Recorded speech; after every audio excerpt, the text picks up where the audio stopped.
Еду на Кавказ, а ведь и правда солнце светит, дороги прямо в глаз.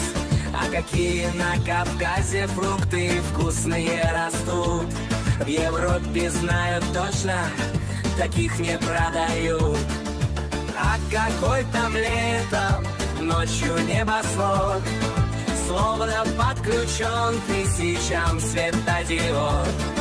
А на лугах растет такая там трава, что от запаха порой кружится голова.